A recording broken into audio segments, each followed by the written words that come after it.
February 14th, 1943.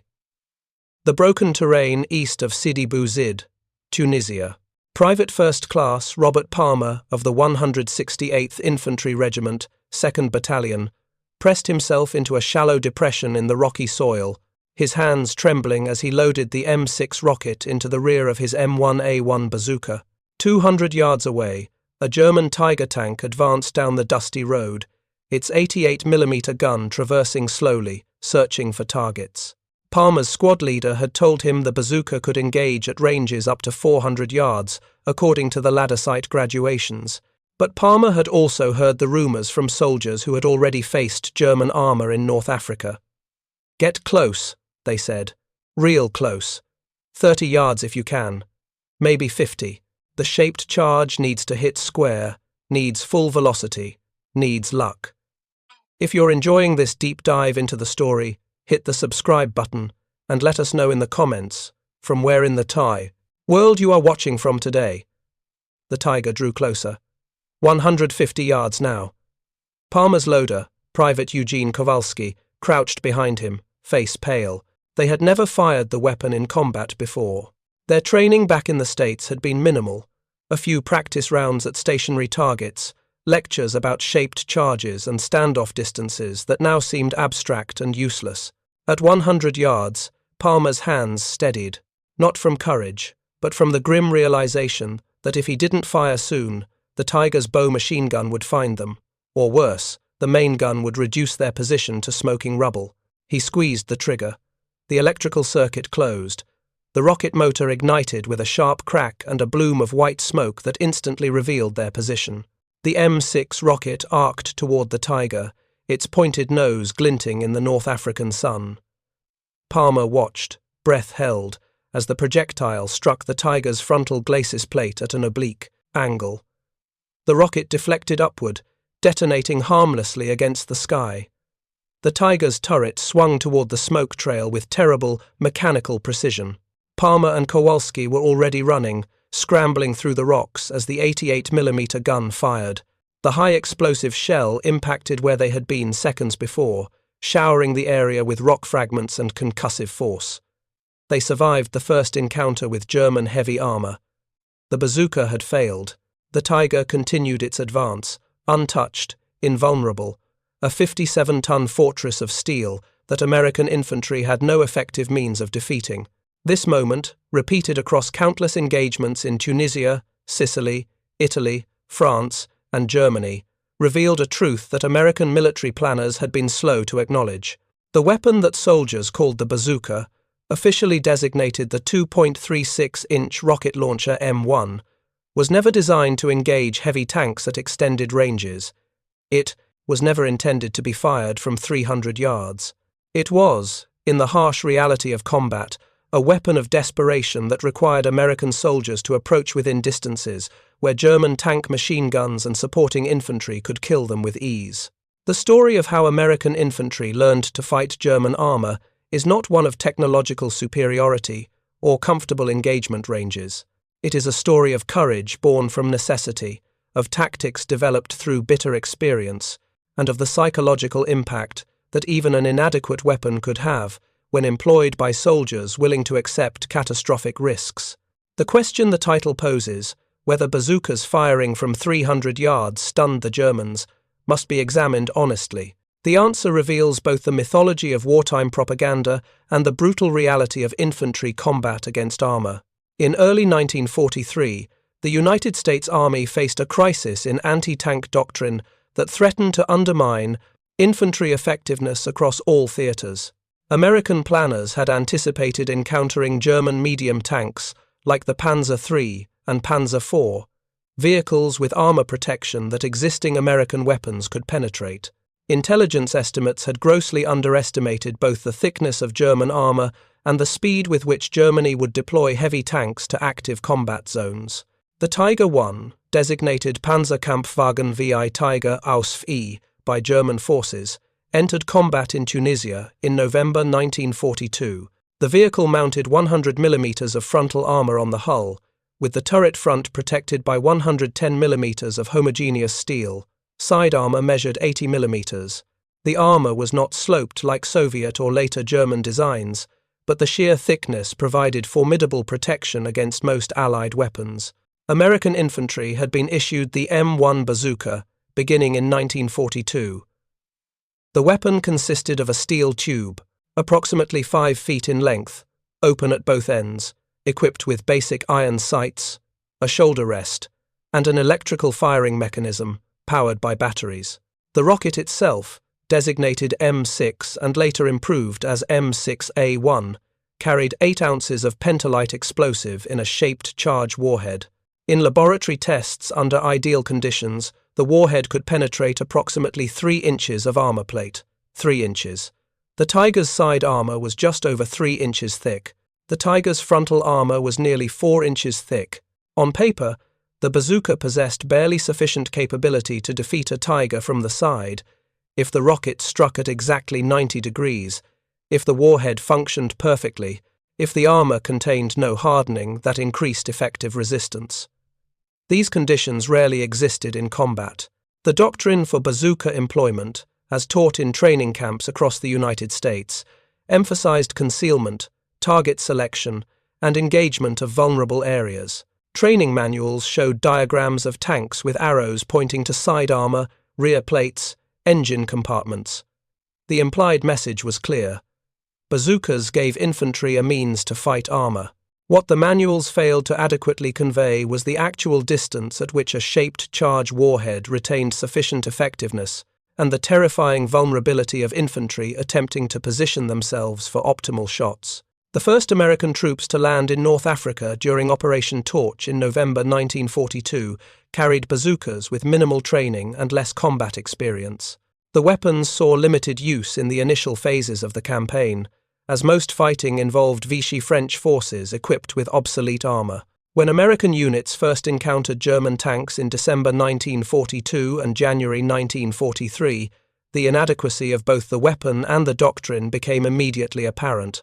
A report compiled after the North African campaign documented a sobering statistic. When asked to quantify the number of German tanks destroyed by bazooka fire during the early months of fighting, ordnance officers returned an answer of 0, not because soldiers hadn't tried, not because bazookas hadn't been fired at German armor, but because the weapon, as employed under combat conditions against well-armored targets, simply failed to achieve kills. The reasons for this failure were multiple and interconnected. First, the effective range of the bazooka was far shorter than the maximum range indicated by its sights. The M6 rocket traveled at approximately 220 meters per second. At ranges beyond 100 yards, the rocket's relatively slow velocity, combined with crosswinds and the wobbling flight characteristics of early models, made accurate hits difficult. More critically, shaped charge warheads require a specific standoff distance to function optimally, too far from the target at impact, and the shaped charge jet disperses before penetrating. The pointed nose of early M6 rockets caused deflections when striking sloped armor at acute angles. Second, combat conditions bore no resemblance to training scenarios. Tanks did not advance alone, presenting themselves as isolated targets for patient infantry teams. German armor operated with supporting infantry, with machine gun teams providing suppressive fire, with artillery available to strike suspected anti-tank positions. The smoke signature from a bazooka launch was substantial and highly visible, instantly revealing the firer's location. Once fired, a bazooka team faced immediate counterfire from tank machine guns, infantry small arms, and often the tank's main gun firing high explosive shells. Third, and most psychologically devastating for American soldiers, was the reality of engagement ranges.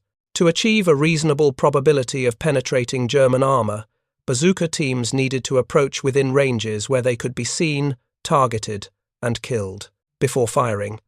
50 yards, 40 yards, 30 yards. At these distances, a Tiger tank's bow-mounted machine gun could sweep an area with 7.92 mm fire that turned cover into death traps. At these distances, German infantry accompanying the tanks could engage with rifles, submachine guns, and grenades.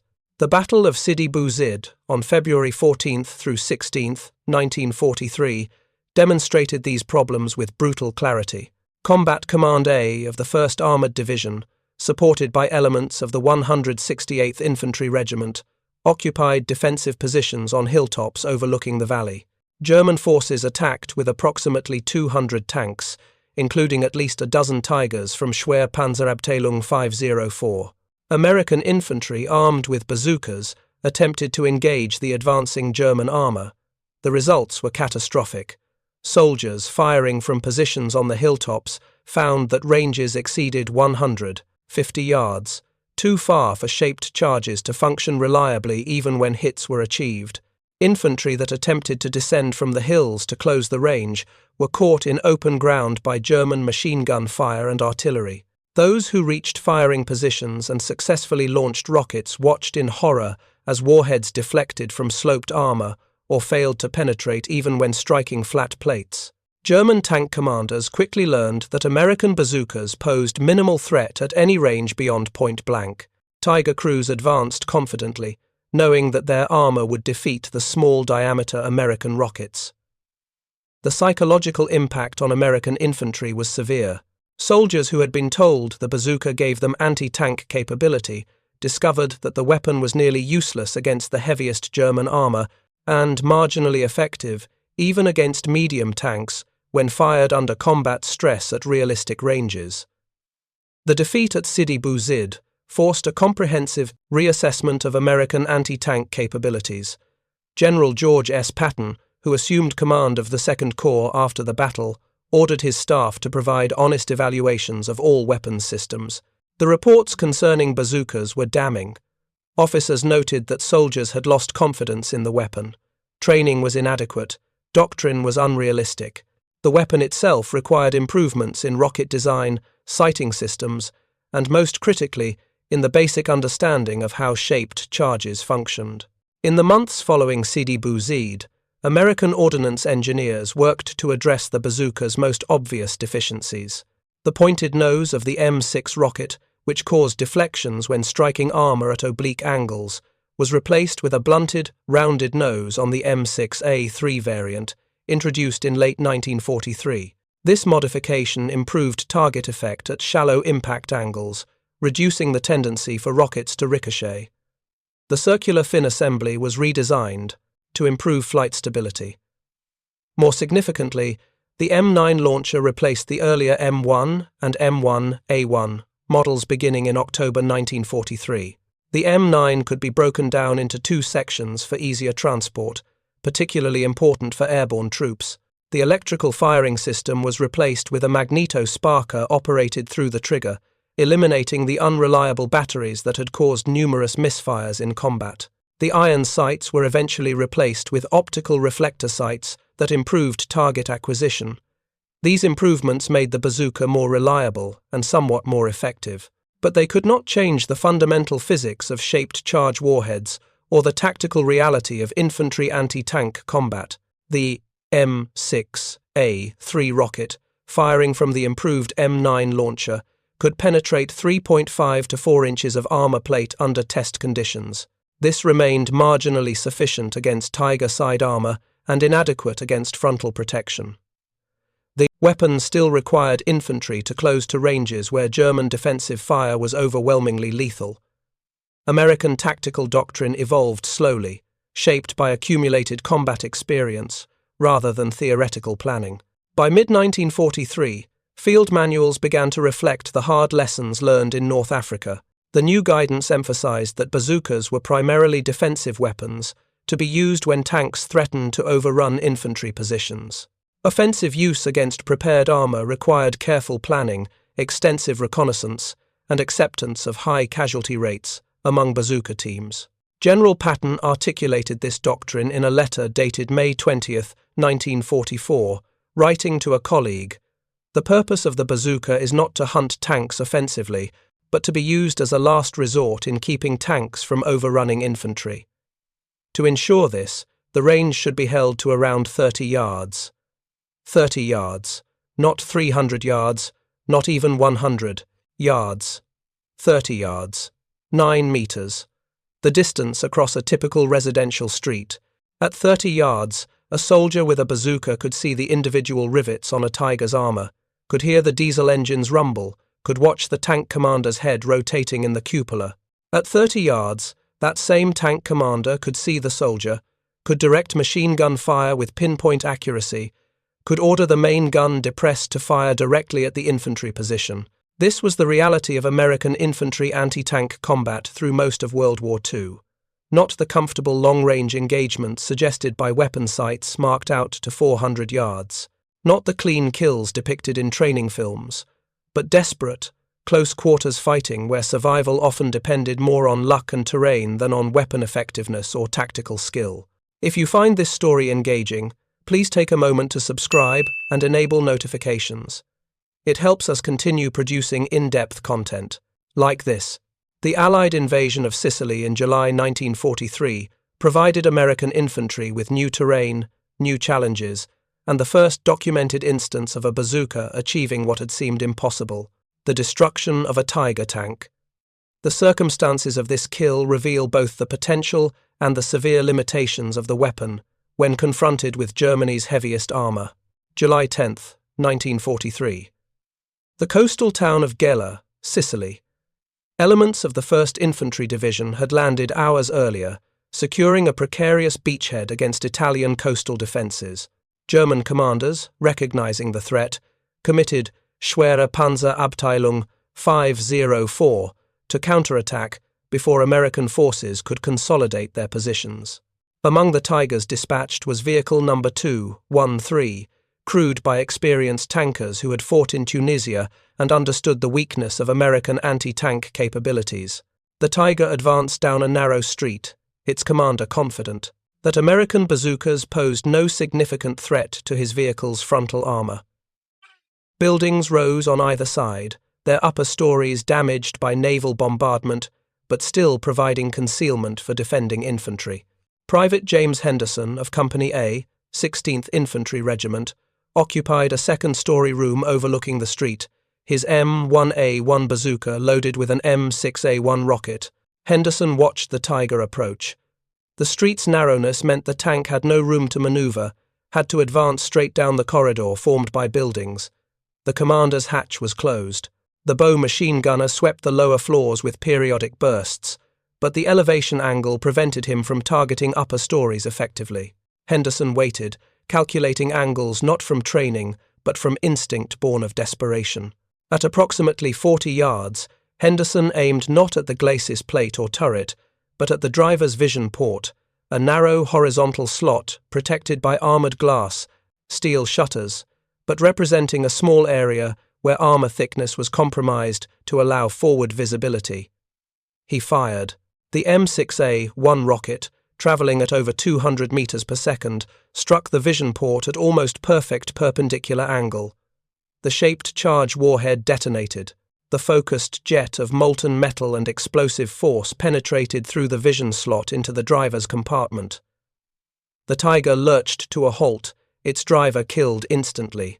The vehicle blocked the street, preventing other German armour from advancing. The crew bailed out under heavy rifle fire, abandoning the tank. American forces recovered the Tiger later that day, the first heavy German tank captured intact by United States forces in the Mediterranean theatre.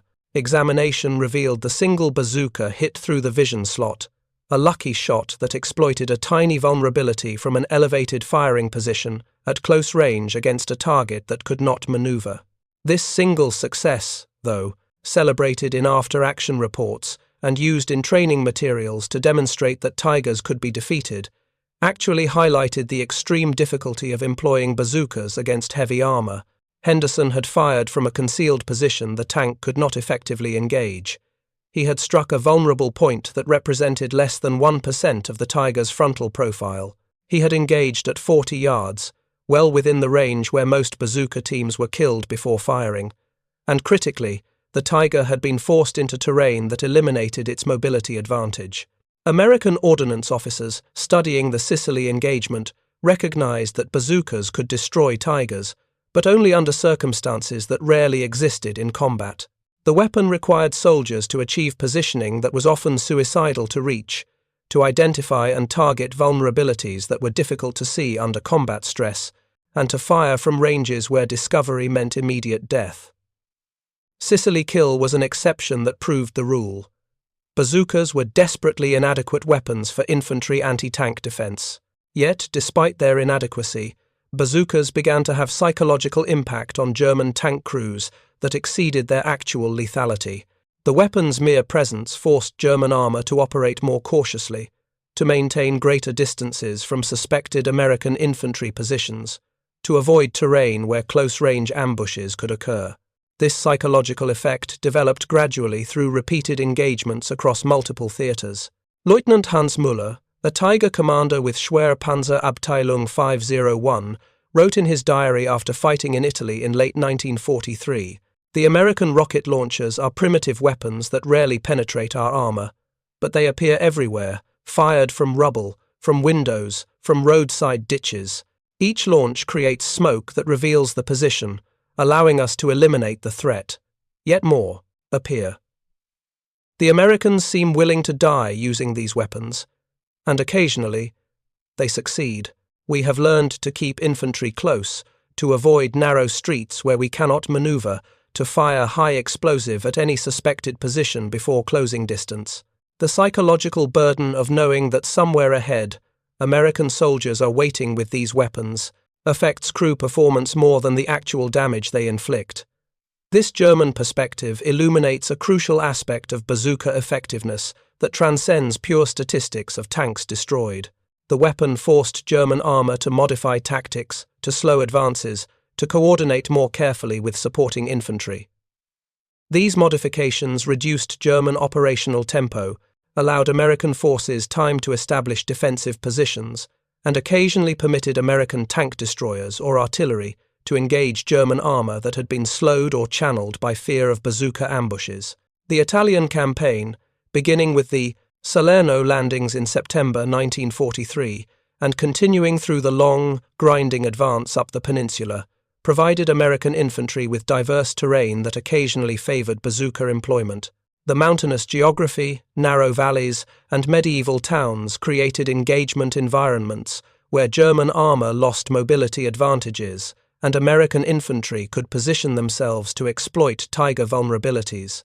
Near Cassino, in January 1944, Sergeant William Thompson of the 34th Infantry Division achieved a rare, successful engagement against a Tiger from a frontal position. His team had established a position in a rubble-filled basement with a firing port that provided a view down a narrow street.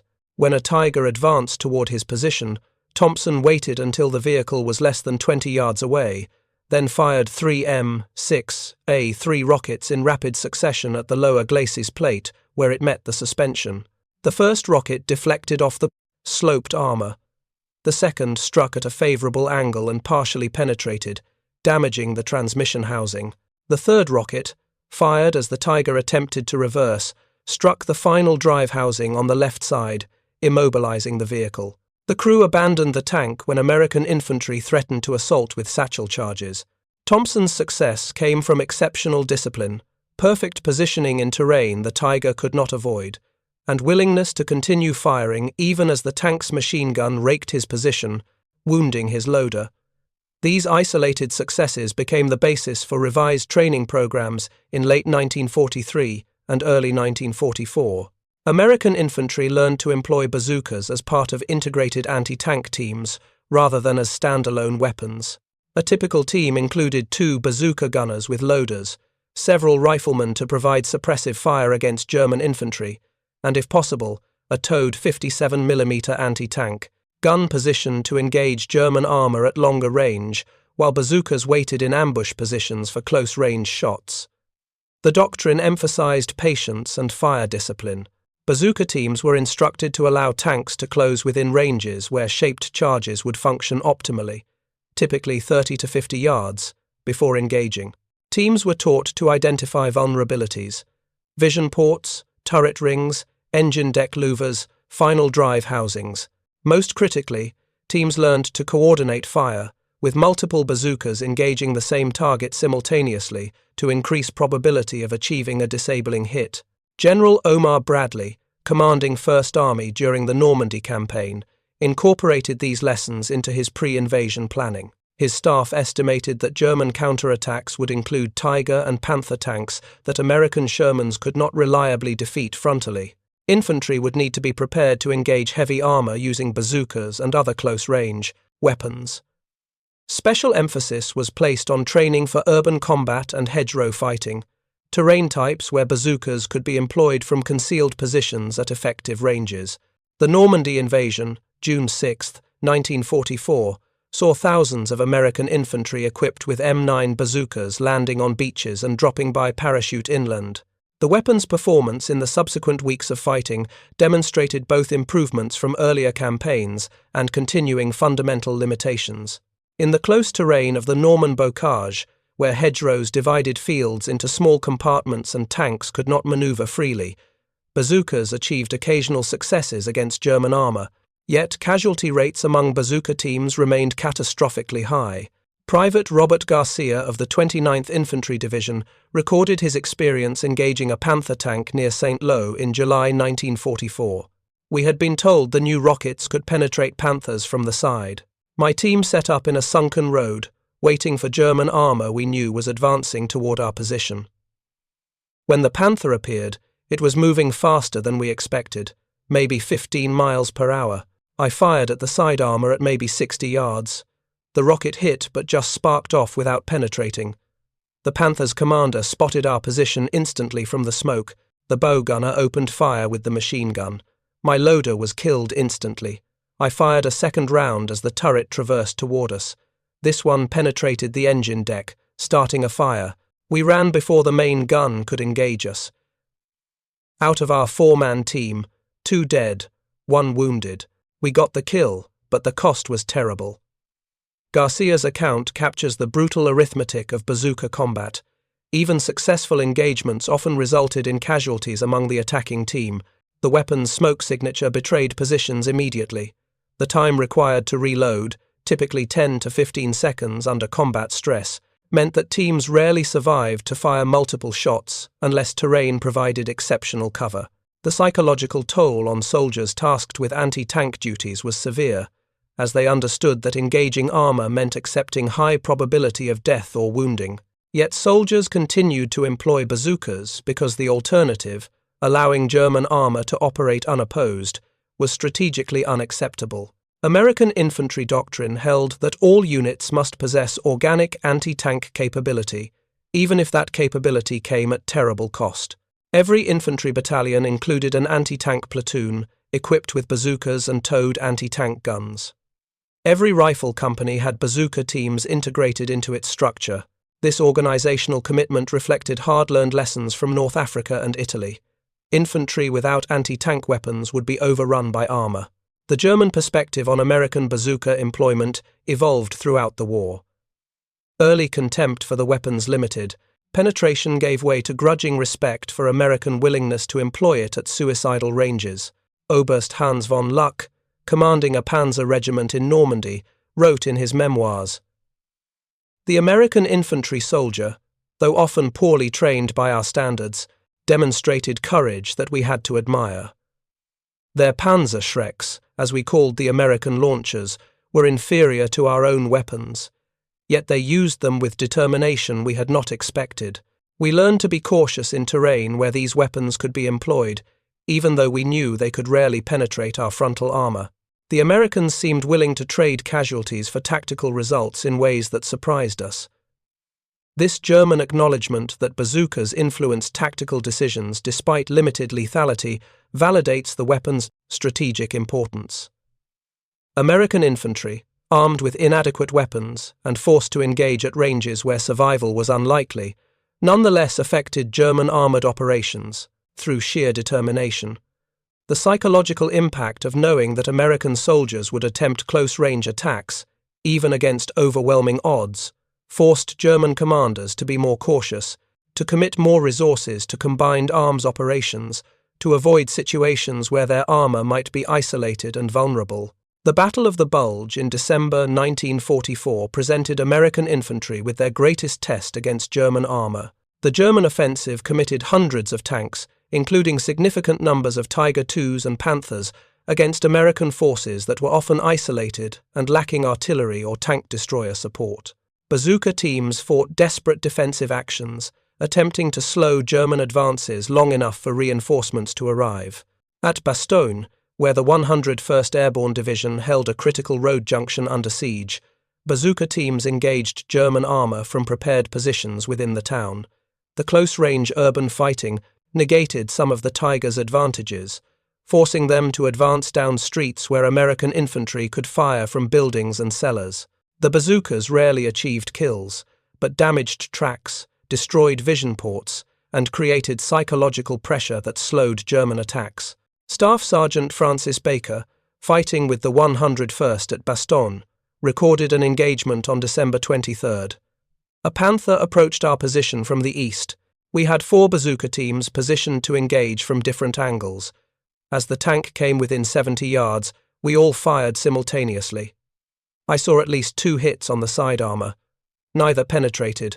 The turret traversed toward my position. I thought we were dead. The crew must have decided the risk wasn't worth it, with multiple rockets coming from different positions. We claimed it as a kill in the after-action report, but really, we just scared them off. Sometimes that was enough. Baker's honesty about claiming tanks as kills despite no confirmed destruction highlights a problem with assessing bazooka effectiveness. Many after-action reports credited bazookas with tank kills that were actually achieved by other weapons, or credited damage that forced tanks to withdraw as destructions. This inflation of effectiveness statistics served morale purposes, reinforcing to soldiers that their weapons could defeat German armour, even when the reality was far more ambiguous. The truth, documented in detailed post-war analyses conducted by Army Ordnance, was that bazookas destroyed relatively few German tanks throughout the war. When tanks were destroyed by infantry weapons, towed anti-tank guns and anti-tank mines accounted for far more kills than bazookas. The primary value of the bazooka lay not in its actual lethality, but in its psychological impact and its role in forcing German armour to operate more cautiously. Through late 1944 and into 1945, as American forces pushed into Germany, bazooka employment continued to follow the patterns established in earlier campaigns. Successful engagements occurred at close ranges, often in urban terrain, typically resulting in casualties among the attacking teams. German tank crews, by this stage of the war often poorly trained and suffering from fuel shortages, sometimes abandoned vehicles after receiving bazooka hits that caused minor damage, not because the hits were lethal but because crew morale had collapsed. One German tanker, captured in the Rhineland in March 1945, told interrogators, "When we heard the crack of American rockets, even if they did not penetrate, we knew we were fighting in bad terrain, too close to enemy infantry. Our fuel was limited, our ammunition was rationed. The decision was easy: withdraw to better positions rather than risk more damage. Your rockets were not fearsome weapons, but they indicated that your infantry was close, organized, and willing to fight.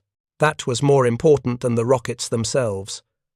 This assessment reveals a crucial truth. By 1945, German armoured forces were fighting under constraints that made any damage significant. A Tiger immobilized by track damage from a bazooka, even if the hull remained intact, was a Tiger that consumed scarce recovery assets and tied up repair facilities. A Panther crew that abandoned their vehicle after receiving hits, even non-penetrating hits, represented training and experience that Germany could not replace. The cumulative effect of thousands of bazooka engagements, most unsuccessful in terms of destroying vehicles, nonetheless contributed to degradation of German armoured capability.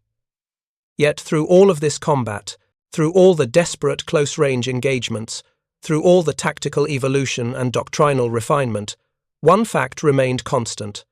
American infantry had never possessed a bazooka capable of engaging effectively at 300 yards.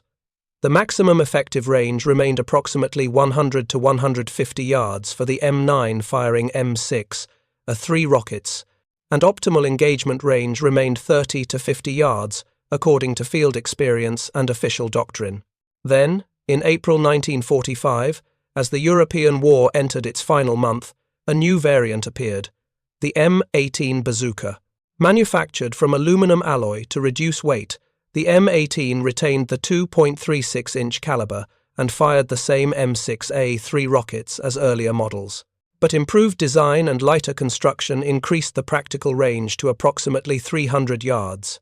After 3 years of war, American industry had finally produced a bazooka capable of the engagement ranges that early doctrine had optimistically assumed. Only 500 M18 bazookas were produced. The first units arrived in Europe in April 1945, distributed to select infantry units.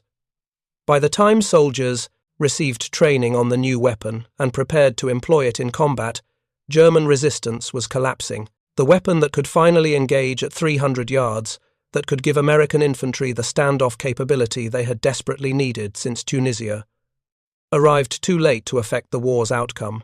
Lieutenant James Patterson of the 82nd Airborne Division received an M18 bazooka in mid-April 1945 during operations in Germany. He wrote to his family, "We've been issued a new type of rocket launcher, lighter and supposedly more accurate at longer ranges. The training sergeant said it can kill tanks at 300 yards. I looked at the weapon and thought about all the men who died getting close enough to fire at 30 yards because that's what the old launchers required. Now, with the war almost over, we get what we needed in Tunisia. I hope I never have to fire it. I hope the war ends before anyone has to test whether it actually works." Patterson's wish was granted. Germany surrendered on May 8, 1945. The M18 bazooka saw minimal combat use in Europe.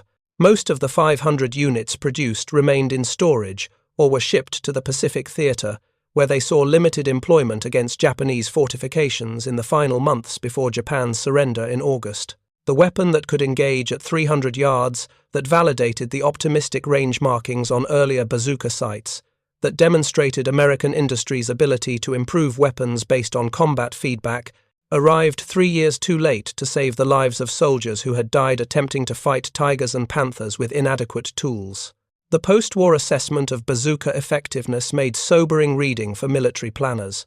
Army Ordnance compiled comprehensive statistics from all theaters, analyzing after-action reports, interrogating veterans, and examining destroyed German vehicles. The findings confirmed what frontline soldiers had known since Tunisia. The M1, M1, A1, and M9 bazookas were marginally effective weapons against heavy German armor, requiring exceptional circumstances, terrain advantages, or extraordinary courage to achieve kills.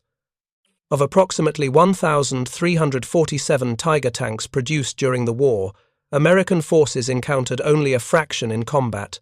Of those encounters, bazookas accounted for fewer than 20 confirmed kills. Each of those kills required engagement at ranges under 75 yards, typically involved multiple hits to achieve penetration, and usually resulted in casualties among the attacking team. The Sicily Vision Port kill remained the most celebrated bazooka success against a Tiger throughout the war, precisely because it was so exceptional. Against Panthers, bazookas achieved somewhat better results, as the Panther's side armor at 40 to 50 mm thickness was within the penetration capability of M6A3 rockets when struck at favorable angles. Yet, even here, the requirement to approach within suicidal ranges and the high casualty rates among bazooka teams meant that tank destroyers, towed anti-tank guns, and American tanks themselves accounted for the vast majority of Panther kills. The Korean War, beginning in June 1950, provided an unexpected epilogue to the bazooka story. American forces facing North Korean T-34, 85 tanks initially employed M9 and M18 bazookas left over from World War II. The results were disastrous. On July 5, 1950, the first major engagement between American infantry and North Korean armor saw Lieutenant Ollie Connor fire no less than 22 2.36-inch bazooka rounds at T-34 tanks at point-blank range. Not a single tank was destroyed.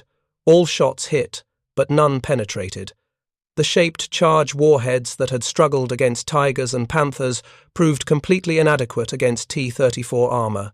This failure prompted urgent development of the M20 Super Bazooka, firing a 3.5-inch rocket with significantly improved penetration. The M20, entering service in late 1950, validated what soldiers had argued since 1943. The 2.36-inch bazooka was fundamentally undersized for its intended role. American infantry needed a larger, more powerful weapon to defeat modern armor. The lessons learned at such terrible cost in World War II finally produced meaningful improvements, though too late for the soldiers who had fought with inadequate equipment from Tunisia to Germany. The question posed by the title, whether bazookas firing from 300 yards stunned Germans and left Tigers unable to react, must now be answered with historical honesty. The answer is no.